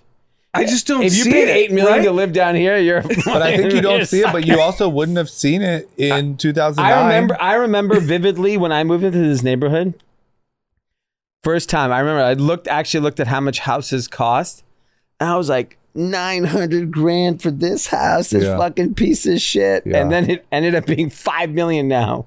No, so I remember I sold my house and took a loss. Remember that? Yeah. Like, how much do you think? Do you ever look up how much that house is? I gotta look. It's probably so depressing. It's probably, because I thought for sure that a crash was coming. I was like, this is definitely the bubble. Yeah. I have this. At the time it was a brand new house. It seemed like if anything was going to crash, that it was beautiful house. Dope. Yeah. You're an idiot. I'm an idiot. You're a fucking idiot. And I was like, I thought I was getting out. Like, oh, I'm smart. I'm, the bubble. That thing is probably worth fucking $5 million now. More. Way more. If we're talking about houses here, give me. I don't remember. I have to. You can give me the address. I have to look it up. I'll send it to you after. No, so here was my point, and this is where I need to look it up right now. Look at the fucking address. We're doing this live, and I'll keep talking. I'll keep talking. But I don't know. I mean, my point was basically like, who cares? You don't live there anymore. I know, but do I want to say like dollar amounts? It doesn't matter. Right? Whatever. You just said it's kind of. Yeah, you got it. I said way higher. Could have been $1 million. So my point to the group chat was, real estate. If you're $4 million. It's $4 million now. And what did you sell it at? You sold at 2 something, right? Yeah, it was definitely in the 2s. Did I say? Just bleep it, Ari. You sold for. Yeah. And how many years ago was that? December 20th, 2016. Not that great. No. Wow. Not bad, but not that great. Definitely a better picture than had I not sold it. So here's my point. But not that where great. I think it's like, but it's actually like really. This is the first time I think real estate has gotten so expensive in terms of single family homes that we're all talking about, that why would you want to tie up your capital in a home when there's so many easier ways to make more than the home? These homes aren't going to be $8 million in 10 years. Sorry, they're not. Yes. So why would you tie up your down payment? You're just talking really, really, really logically, and there's so much emotion about it. I know, but I think people do care about, like, I'll give you an example. My wife's talking about, like, she put so much time and effort into our backyard. Yeah. Grass and road, whatever. Yeah, that's why. And you don't I get think to live in your there's Apple an stock. emotional thing that you can't put a price on that I think matters to a lot of people. I do agree. I do think people I don't think it's the best investment. I agree. I'm agreeing with you on that. Because I told in our chat, take any home in Beverly Hills, Brentwood. This is not financial advice. Yeah. Beverly Hills, Brentwood, Bel Air, the 3 most expensive places in this fucking city. Yeah. Bitcoin versus your down payment, take all your tax deductions. What's going to appreciate more in the next 5 years? It's not even going to be a question. Well, it could be. I mean, it could be. So I'm going to take it one step further. We don't know for sure, but I would say I'm gonna take one stock, or how about this? S&P index. How about versus Apple, your Microsoft, house. Google over your house? No, Yes, I'm going only one long. company. Dutch Bros. Dutch Bros versus Bitcoin but you guys are versus still your house. fucking talking about gambling. If you just went big 5 tech companies, you win. With your down payment versus a house, you win all With day. tax deductions, do all that bullshit. Absolutely. Buying a house to live in is not a great investment. Buying a house to flip or rent and you're going to buy 10 houses, not bad. But it's not your best option. But, and this isn't financial advice, but there is no other investment that is so emotional. Yeah. You don't get to fix up the backyard. But you know what's funny is Google. the friend who was shitting on me, who listens to the pod, I won't say his name, get him back. wouldn't take the bet. And tell me what the bet was again? Bitcoin versus down payment? Bitcoin versus any home. Take all your tax deductions. Over what period? 5 years. You'll take a tear down? Well, you have to put money in a tear down. No, It's capital invested, tax deductions, and appreciation. I think you'll do it on a tear down. But to me, that's a gamble. You're probably right. And I would take that gamble. I'm just saying I'm betting on that. Yes. But I'm no just one saying, ever knows. We're not fucking, we don't know the future. Yeah, but I'm just saying I think a much more like know the future route is if you went S&P index. Yeah. Versus your down payment. I even feel confident that would outpace it. Yes. Once again, not investment historically advice. What is it, 10% a year? I sent it in our group chat. There's a Telluride like whatever, land, hundreds of thousands of acres. Yeah. And they bought it for X amount, $200,000 something. And it was 60 million they sold. And had they put in the S&P from 1945 when they bought it, it'd be worth 545 million. Yep. And I said Colorado's stupid. Fair. Stupid state. Everyone's right. Yeah. If that was in Malibu, it would be worth 500 But the emotional part I get, because I actually have a friend who's like, no, you want the place where your kid grew up and this and that. I get that. Yeah. No, that's fine. But if just stop with the financial advice on buying a home. Because I think it's... No, but it's good marketing. I think everyone knows marketing. Buying a home to live in is not a great investment. No, so many people will tell me that it's like... Not to mention, yes, we're talking about a crazy up period. If you zoom out to the last 50 years, it's not great. It appreciates, but it's not great. You can also get your fucking ass handed to you. We just finished an amazing period. Where what's funny is I saw this house in our neighborhood just went on the market. And it was listed at $3.8 million. I was like, fuck, this house is $3.8 million? Does not look at $3.8 million house. Yeah. And so I went on Trulia, they show you all the history. And so I guess a year and change ago, I was listed at 4.3, no bites, went off the market, came back at 3.8. Then I looked at, in 2017, they bought it for $3.2 million. Yep. So that's a bad investment. Yeah. From 2017 and when you tie in property tax and like Anand saying all the shit and maintenance and you had to fix the garage because it broke down one day. It's rained. I rent a house. The amount of money that my landlord has to put in annually is not... He's taken to the Plus, my argument would be that the emotional element could be a negative because also, like, in order to cash out, you have to sell that thing that means so much to you. Yeah. Whereas if you sell your Apple stock, it doesn't mean anything and you just make the money. So I think, to all of our points, there's nothing wrong with buying a house if you're doing it for more of an emotional reason. You want a place to live. Yeah. You're not going to lose all your money. Yeah, look, I think in most, at least in my experience, just given our parents and our parents' friends, most of them have lived in the home they bought. Yeah. For like 40 years. Yeah, and that's great, and that works. Yeah. Yeah. And that's and there's an emotional attachment to it. Of they're course, never going to sell it, right? Like, but if your mom wanted to sell your house because she's like, oh, I want a smaller place and I want to be closer to you guys. I'd be sad. And number one, you'd be sad. Yeah. But number two, she would make money. Yeah, she'd have a nice lump sum of money there. If you consider what they paid and what the house is worth, I would say no, it's not a good investment. No, but if she sold her I know Google exactly stock, what the number where is. they buy it for? It was a 5x over 30 years. Yeah, that's 40. terrible. I'm 40 years old. Yes. 40 years. It's really 40 years? Yes. That's terrible. Yeah. It's a terrible investment, That's right? horrendous. Yeah. You could throw in a dartboard at the stock market and you would do better. You get a 5X Carvana in 2 months. And there's no emotion to letting go of your Carvana stock. No. Whereas letting go of that house would be a sad day. You'd be very sad. I'd be very sad if that house was gone. Okay, once again, I don't know the laws here, so not investment advice, but great. I mean, I think a lot more people need to hear that because I think a lot of people think it's like your duty as you get older to buy a place. No, that was the American dream. And the amount of people. And I think the values of places have gone up so much across every fucking state in this country that it might not make sense anymore. I agree. And here's what I think is actually the biggest lie that people are told is that renting is throwing your money away. Yeah. Whereas buying, you're owning it. And that's just not the actual And now story. like people that have made a lot of money owning homes, we're in a zero interest rate environment since 2008. Yeah. We have interest rates at damn near 6%. Yeah. And there's no sign that it's getting cut anytime soon. Yeah. So it's a different environment. Yeah. And different environment for the persistent future. It's just funny to me how many people come to me because, you know, like now, like Kareen's friends or whatever think I'm like a financial guru, which is horrendous. But like, they'll say because like, of the pod or what? Yeah. Yeah. They'll say like, oh, you know, I rent my place, but I know that's just wasting all my money. I want to buy something soon. And I'm like, why? What? You're going to put every dollar away to buy, you know, like a house that you don't love, but at least you own it and at least you're not renting. It's like, well, my mom told me that. And it's like, that's just. I know. Like for me particularly, like I rent a home that I could not afford to buy. Yeah, and that's because awesome. the payments would be double. Like if I were to go buy the house today.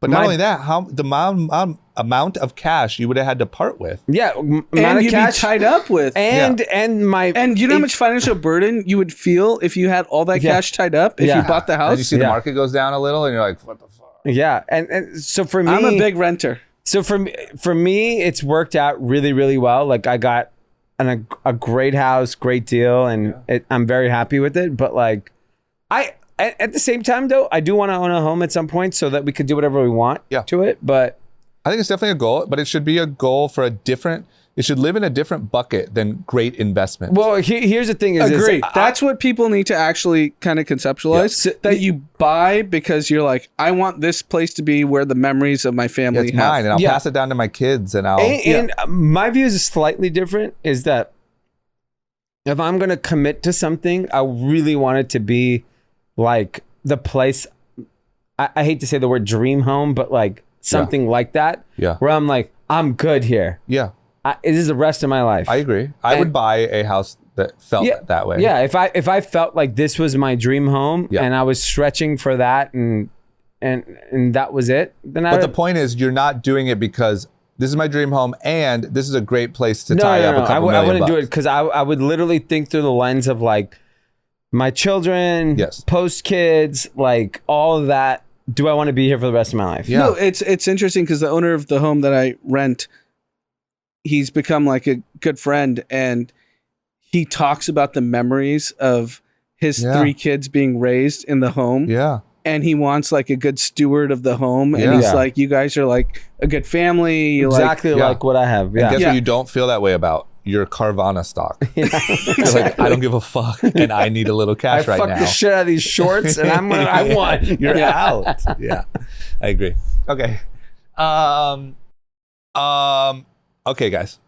I need everyone listening. If you're at home, that you hopefully don't own, get your tinfoil Panda dunks on. Yep.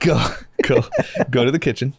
Grab your tinfoil. I want you to, sort of wrap it around your head, twirl it up at the top. I think the thing is that stops the radio frequencies that the government is using for mind control. Oh, is that why? I think so. I think it stops like the 5G, and so make sure you pop it on. Mm-hmm.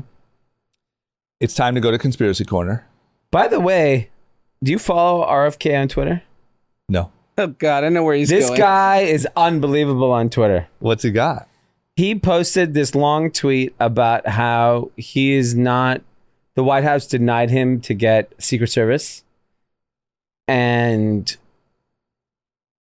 then, it became a whole thing that basically you only get Secret Service if you're a presidential candidate 120 days before the election and you're the other candidate from the party. Okay. So it is unusual for a candidate to get Secret Service this early in the race. Okay. My only view is he's a Kennedy, and if you kind of know the history, it doesn't bode well. His dad, his uncle. Yeah. He should just have Secret Service, whether he's running for president or not. He has donors. I know, but I'm just saying that the government should give the Kennedys. I think the government should, for RFK's sake. We've put them through enough. You know, we killed. If you got smoked tomorrow, If I got smoked, RFK. I don't think you said on it. I was like, damn. Is this about the conservative thing? You vote for Gavin Newsom, you know what happens. If you go to one of those snowflake rallies and get smoked. No, but if RFK got smoked, that is a travesty of the U.S. government. But not, I mean, look, I'm just sorry to be crazy here, but not for the White House. I think it is a problem for the White House. I don't think, here's the thing is, I don't think he has enough I don't think steam. If he gets smoked tomorrow, if he were to, listen, don't put me on any list, but if he were to, don't you think in the White House, there's a little like relief? Yeah.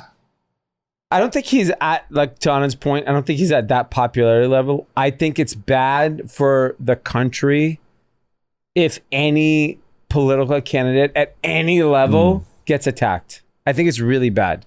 I don't care if it's a city council. So you're just saying LA. because he's a Kennedy, he should have Secret Service. I think that given the history of him, personally, and by the way, he's saying shit that, like, it's crazy. He's crazy, right? Like he's saying, like, fuck the White House. Imagine what Pfizer would do in their offices. Yeah, that's what I'm saying. Like, I think given his historical context and what he's saying, I do believe it's a responsibility of the U.S. government to make sure, because if he dies, I hear you. I'm sorry. Yeah. He should not die. I think logically, it's bad for the country if he dies. I don't think he should die. Of course not. I know, but I think it will drive people to a level of insanity. The conspiracy, like, yes. I mean, so for the listener, D is just speaking in terms of, like, not human here. Of course, nobody should die, but like how it looks politically for the country. For the country, it's so bad. So I actually agree with him on this matter, where he should get. I actually think they should give him some sort of coverage. I don't think he should get presidential coverage.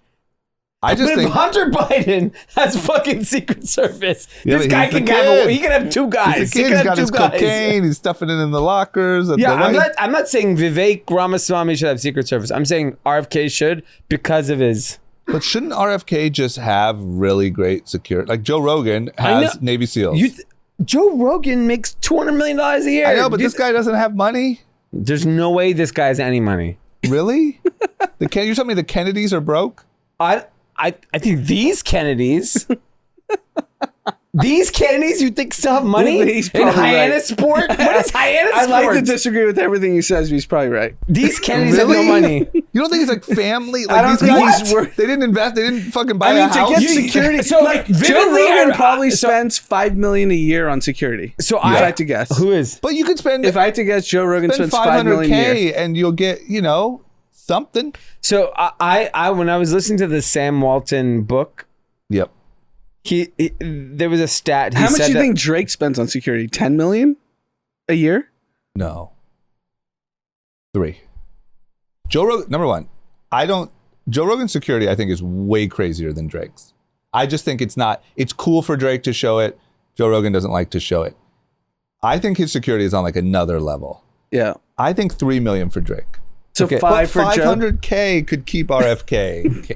Good. Two goons for like $250K. A couple overzealous, like I don't think there's like a major conspiracy to snipe, send a sniper for RFK. I don't.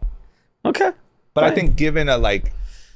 All right, so the person who would kill RFK right now. Where do you want to go? I think where do you the danger danger is with more like a tinfoil? rogue, crazy person that's like really roped into the whole vaccine talk and the previous RFK. Like, I don't think that there is yet. I actually don't think that.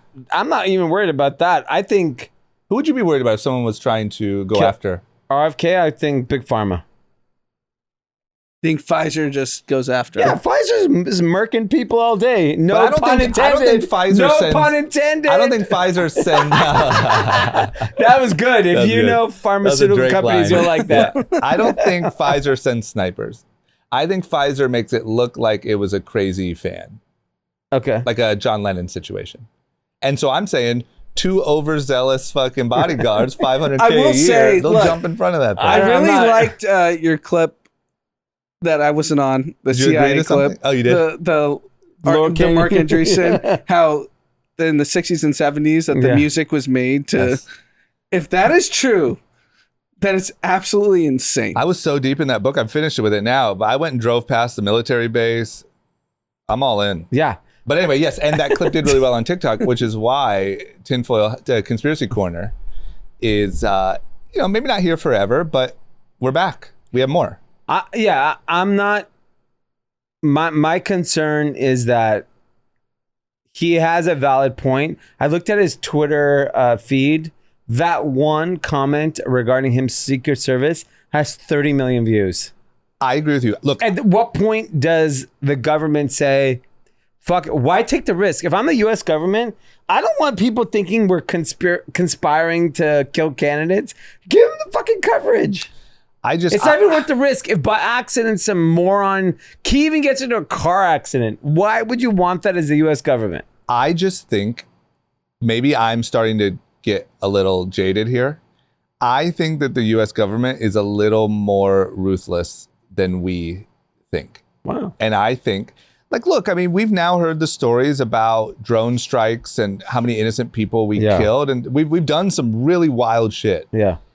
And it's just but, democracy. And I think that if you're challenging, look, I agree with RFK. I think he should have full Secret Service at all times. Let's be careful. But I think there's an incentive. So do you believe that he deserves it over other candidates?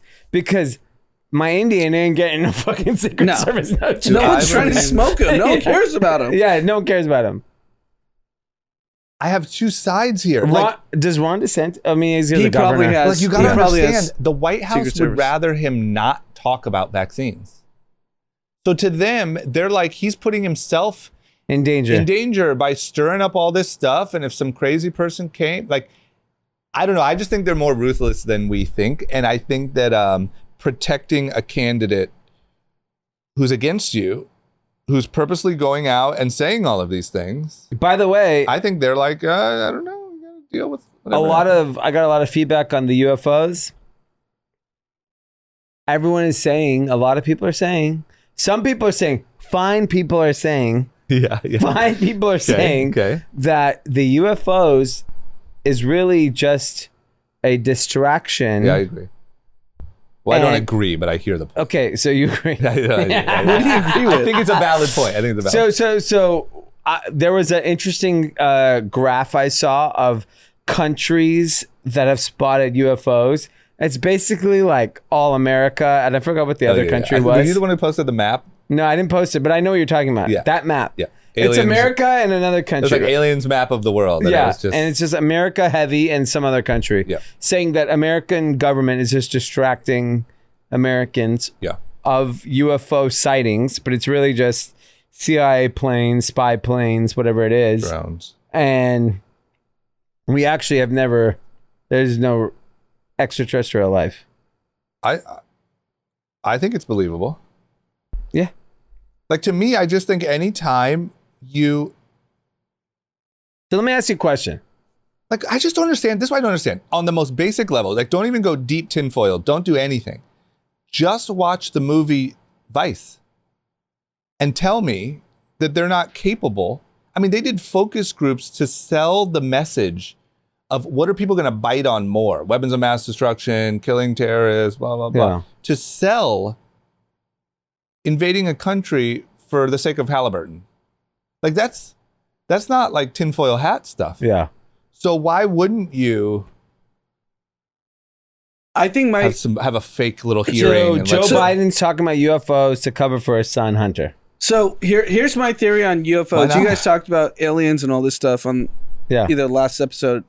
Derek Thompson from The Atlantic put out a tweet, which I thought is how I agree with it. Yep.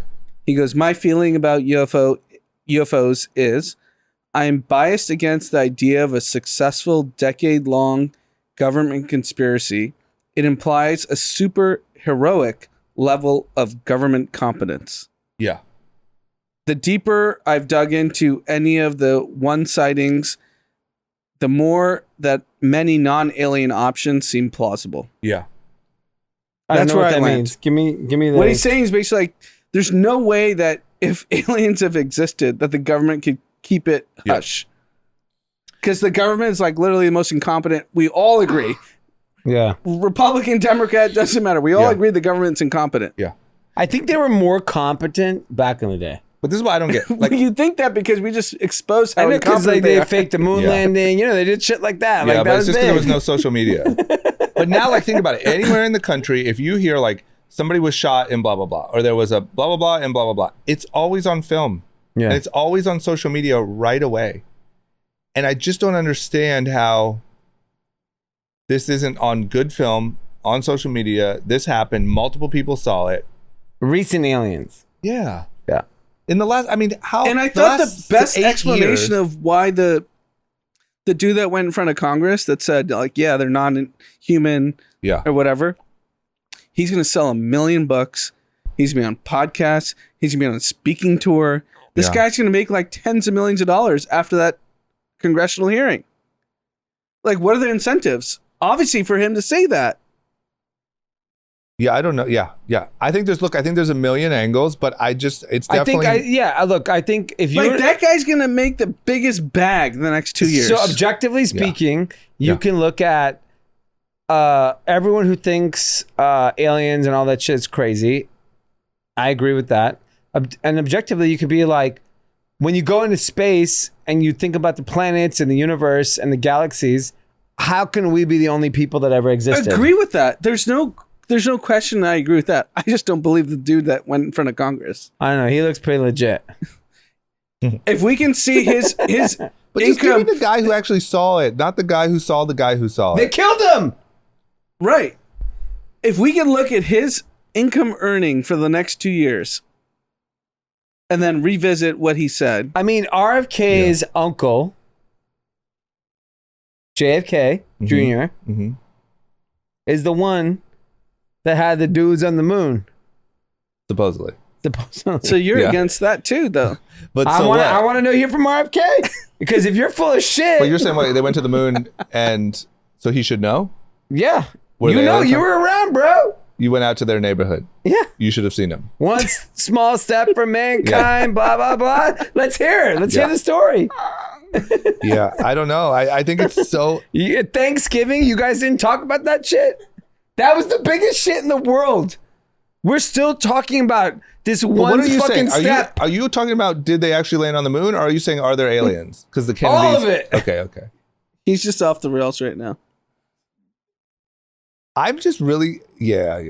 Maybe we didn't land on the moon. I'm not super convinced. Your boy Elon doesn't believe that. That's what we hear. X. But I don't know. I couldn't tell. I mean, it really didn't seem... I couldn't tell if that was a joke or not. I mean, given what I know that like billionaires would spend any amount of money to like fuck a girl, like why wouldn't... You're telling me if you could spend $1 billion and go to the moon, you would do it? How much is it? Didn't they do that? Yeah. Well, not the moon, but they're doing the space travels. Moon. If you knew you could go to the moon for $1 billion, what is it? I think Bezos likes the Mediterranean. But the joke was apparently Instagram. The joke that he told internally, which once again, who cares, is we never went there because if we did that long ago, by now there would be an Amazon logo on it. Oh, that's good. Because like, what are we doing? Like we could have fucking... Yeah. It could be marketing stunts. It could be... Yeah. Like why aren't... You know, if Blue Origin went to the moon and placed an Amazon I have a funny flag. analogy. 20 years ago, nobody was going to Tulum. Yeah. Tulum. Yeah. Which is 2.5 hours away from the moon LA. should look like Tulum it's farther. now. It's like 5 hours. It's whatever. It's 4 hours There away. should be a fucking Revolve to the Moon tour. Tulum just started like 5 years ago. People started going to Tulum. Yeah. You're talking about the moon? Get the fuck out of here. You guys are wild. Give all that guy all the security he wants. Yeah, give him security. I mean, we got to meet RFK. Meet him? I want to meet him. He was at the Drew League yesterday. Was he really? Watching basketball. I saw DeRozan was there. Yeah, he was watching basketball. I saw the highlights. DeRozan I feel like you can meet him. He could end up doing like a H-Wood fundraising night. I feel like you could meet him. I mean, I gotta go pump iron in Venice. Yeah. That's where he's at. Yeah, he's doing the Gold's Gym. Yeah. Could we go pump iron? I have no muscles. Yeah, that's what he says. You gotta pump the iron and then you get the muscles. Okay, how about this? Quote unquote, I've never seen anything like this. That's scary. You know what that sounds like? A good preview to a new tinfoil hat topic. That is the quote about a mysterious Chinese biolab that's been discovered right here in Gavin Newsom's beautiful state of California. What's Gavin doing over here? China. Is Gavin, does he know about this? Obviously not. Okay, so what is this? So they randomly stopped a code enforcement officer, noticed a garden hose poking out of a back wall of a building. Yeah.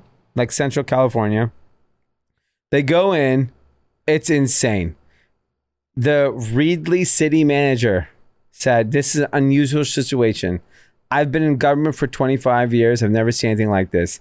Basically, they saw 700.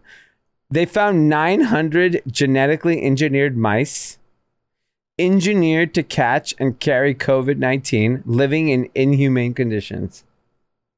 Wait, was this just like, was it abandoned? Like, how did they sneak in? Who snuck in? Wait, what? How the fuck? So they saw a hose and they just walked in. Yeah. And it was operating? Yeah. And so the CDC tested the substances and detected at least 20 potential infectious agents, including coronavirus, HIV, hepatitis, herpes, according to a Health and Human Services letter dated June 6th. And how do we know? And so is that a fact or that's a conspiracy theory? So that's a fact. Okay.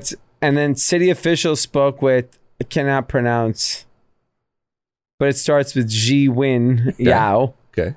Is the president of the company. Okay. A lot of labels that go back to China. Okay. You can take it from there. So we're being. So you're saying viruses are just being imported from China? They're importing fentanyl. Yeah, why not? Why not have a lab? Yeah. What if you could just like? I've been saying we're at war with China for fucking 3 years.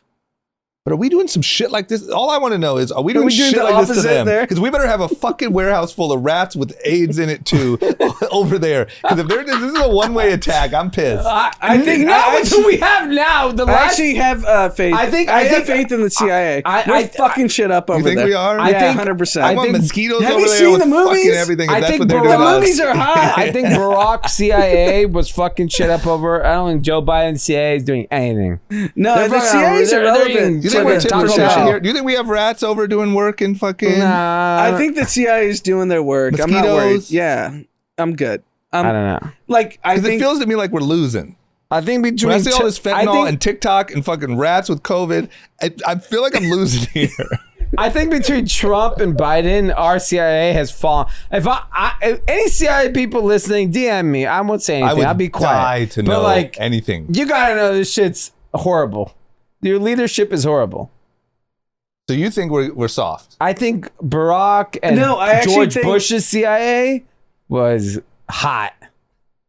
They were fucking good. Shit up. George Bush's CIA was nuts. Got it. And George Bush CIA was good. But you think Biden just got Biden and Trump's CIA, they're Trump. Just like, fuck this guy. Yeah. And Biden. If any of our listeners are in the CIA or please DM us. Please. We promise we won't out you. We won't say your name. I think it's actually beneficial. Couldn't even say he was going to the Mountain Gate Country Club. I said it. Well, listen, don't let that be an example of how good I am at keeping secrets. By the way, if you guys just want to use this as brainwashing, we just want to make sure we're good. We're like the 60s, 70s music, we right? can be propaganda. Just give us. I'm the Eagles. I'm the Eagles. Yeah. I'm the Jim Morrison of podcasting. We won't talk about it. We won't nothing. But if I could get one thing out of this podcast. There's definitely one CIA listener, covert ops that listens to this podcast. Or at least a family member of them. Well, we know that. Oh, you already know that. Okay, there's got to be an operative. Yeah. That's on their way flying over. Yeah. He's probably in like Sudan listening. That'd be sick. Just let us know. Just hit us in the Discord. Yeah. Hit us on Signal. Send us a listen, we won't say anything, but I just feel like, and I know that it's just because I see the receiving end, but like, you're flying balloons. Do we have balloons? I don't even care if they work. I just want to know we have balloons over there too. I got water balloons. Do we? Yeah. I think that's the point. We don't get caught as much. Oh, I don't know. Did you see this chef who died in Obama's pond? Oh, Jesus Christ. I mean, that is conspiracy. When it comes to ripe conspiracy. So we should just say, the news is... Delete all of this. No. We do not delete anything. The news is Obama's chef passed away. He drowned while paddleboarding in Martha's Vineyard. And all I'll say is TikTok has some questions. So, RIP. Yeah, like, let's not make light of the situation. I know. A person died. And by the way, 100%. Like, judging by his social media, he seems to be a good swimmer. So what's your point? I don't know. It's a lake, right? It's a pond. I don't think it was very... It's not an ocean. To be clear. But lakes are just as... was it an ocean? No. Lakes are just as like Lake Tahoe, you can drown easily. Any of us could drown. I'm not drowning. But do we know any? Let me just ask. Okay, I don't want to get because I've been in Lake Tahoe. Like, if you actually get like left away, you drown if you're like injured or whatever. But like, do we know how? Like, is there any reports on? There's no data on it, and I think you guys, Vivek Ramaswamy over here would like to get a conspiracy theory, but we don't know any data, and I think it's so insulting that you guys even bring this up. Why is it insulting? The poor guy died. I think we deserve to have information. The guy died, but you guys are insinuating something that is actually completely dishonest. I think that I know what you're insinuating. No, I'm not insinuating anything. In a lake. It was a lake. It was not an ocean. In a lake. It's a lake. You can drown in a lake easy. I've been in many lakes. Members sent many lakes. Have you drowned? Yes. Here, I actually don't believe in any conspiracy on this. I just think it's the president of the United States. Someone important to him passed away. They should get ahead of it. That's all. I think similar to what you were saying about RFK, where like it's not a presidential candidate, but like it is. I don't know. Obama's top 5 most important people on earth ever. And I think it's important to know. I just expect those people to be safe and well taken care of. Yeah. That's my point. Like anyone close to a president dying, I think you deserve to like kill all the mystery. It's okay to take a few days. This happened in 48 hours. I agree. Yeah, so I think for the purpose of the climate we live in right now, I actually don't believe any foul play. But if I'm hyper aware of what's happening on the internet, you don't want people to speculate. Just get in front of it. Like, dude, the guy couldn't swim and he choked on a chicken breast. Whatever it is, just fucking do it. I you have to. It's not I understand good. What you're saying from the purposes of someone that's of high profile as Barack Obama. That just get in front of it. But people are like, did he get assassinated? Did he blah blah blah? Like, get that out of the way. There was a picture today that went so viral. He was golfing. What is it? What? Obama was golfing today. He had a Band-Aid on his 3 fingers. Oh, no. And everyone just associated with that. And then someone debunked it and said, he always wears a Band-Aid when he's golfing because he gets calluses, whatever. I don't care. The problem is like, don't let these psychos. I feel like he's pretty much like beyond that. He doesn't care. He may, but it's not good for his family. It's not good for his party. For America. It's not good for America. I agree. That's a good representation. They should just like come out. You're right. Yeah. I actually do agree with that. So even we actually agree. There we go. There we go. And look just at that. come out and say it. A conspiracy corner where we finally agree. Yeah. Oh, we got new merch. Shout out to Eric Deluxe. Eric Deluxe. We got some new t-shirts. I'm rocking one. I'm rocking a good chat merch. Oh my God. Okay, we have hot new logo tees. We have black. We have GCP t-shirts in black and sand, I think. Oh yeah, sand here. Shopnewrepublic.com. If you're a Chatty Cathy Club member, hit the Discord. You get the group chat discount. Anand has something to send us off on. Oh, yeah. Give it to us. What's your advice? Like, advice. No, because actually, like, young people in their 20s always ask us, like, you know, what should we be thinking about? Like, you know, what should we do? Yep. And I'm not going to try to sound morbid, but, like, in your 20s and 30s, life is, like, really low stakes. Like, if you have a breakup, you know, don't have enough money, you got fired from your job, like, you're going to figure it out. Because, like, now, you know, I'm turning 40, and you know me, I was the wedding king. I used to go to more weddings than anyone. Yep. I've attended more funerals this year than weddings. Yep. From friends, relatives, like, whatever. Like, life gets really high stakes as you get older. Yeah. So don't really mistake how easy it is to be in your 20s. Yeah. And just, like, live your life. And so what do you mean by that? Because I think that's, like, easier said than done. When you are 24, everything seems like you're the most, like, everything that happens to you seems to be, like, catastrophic. Yeah. So if it's negative. So I would say I kind of understand what he's saying is more of like, don't take everything so seriously. Just fucking have fun. Yeah. Because it's quick. No, because before like, you know it, you'll be 40. No, because they're low stakes options. You get fired, you'll find a new job. Yeah. You don't have enough money, you'll figure out how. But simultaneously, I do think similar to what John is saying is like, you wake up one day and you can't do those things anymore. It's not physically possible. To do what you did when you were 25 years old. You have a family, and if you get fired, it's devastating as opposed to. Yeah, there's unique, obviously, people that have really gotten a bad hand dealt to them in their 20s, but it's not the majority. Yeah. The majority, like, everyone, even us included, when we were in our 20s, we thought everything was like, oh, life is ending when these things happen. And now that we're older and I'm seeing how life kind of transpires, I'm just like, dude, that's just all low stakes. Yeah. That's my point. So all of our young listeners, what counts? 20s and 30s? Yeah, I think so. 40s are basically over. Everything's serious. Yeah. It's everything's serious in 40s. Yeah, I agree with that. What sparked that thought? I mean, just... life lately? Yeah. Yeah. You've really been to more funerals than weddings this year? Yes. Damn. Did you guys go to a lot of funerals when you were kids? No. I'd never been to one till... I went to, like, one-offs. Yeah. It'd be like one when I was like, you know, in my 20s. And then one I think in I my probably 30s went to my first funeral when I was like 30 years old. That's what's interesting. I went to so many when I was a kid. Really? Yeah. Because all four of my grandparents passed away, but also like, I don't know. It was just like kind of the culture in, I don't even want to blame it on like all of, you know, Ohio. Like maybe it was just my family, but like they went to everyone's funeral that like they knew, or like, you know, so-and-so from church, or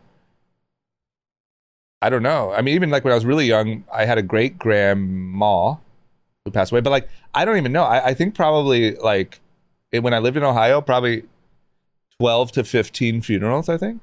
Wow. So I think like it gave me a really interesting. Well, I think the counterpoint is a lot of our relatives died in India, so we didn't even. I know, go. That's that's fair. Yeah, like our grandmothers, we never even got to go to their funerals. Yeah, it's so interesting. And 0 weddings. Yeah, I didn't go to any. I don't think I went to any weddings until. Yeah, I went to a lot of weddings. Yeah. Yeah, don't take life seriously. Is my point. If you're in your 20s, like the 40? little shit, or don't take your life seriously. Just fucking party it up. Yeah, my point is basically like whatever kind of controversy or negativity that's happening in your life, like it's not that serious. It gets really serious in about 10, 15 years. Yeah. Because it's irreversible of the stuff that I'm talking about. Yeah, I think that one thing that a lot of 20-year-olds do is like they do like long-term damage for a short-term issue. You know, even if it's like I don't know, maybe you pick up some bad habits because you know you went through like a rough period, or you know, make a move or stop hanging out with certain people, or stop pursuing your goals, or stop. I think there's a lot of like, when you kind of look back, it's like I didn't really like squeeze the most out of my 20s because I was, I was bummed about that breakup, or I was this about that thing, or like, and everything seemed so serious at the time. Where like it's also a good time to like really gain some like momentum, whether it's momentum of building a good group of friends or momentum of building a business, or that's fair. Chasing your dreams. All right. Well, hell of a fucking episode. I mean, that was one for the books. That was one for the books. It was a great episode. That was the most fun I think I've had recording a podcast in a very long time. And it was a lot of topic jumps. So, and unfortunately, we are going to edit out all our laughs because we laughed for 5 minutes. Yeah, there were some moments that because people here are pussies. There were some moments that are better off. You don't want to share who you really are.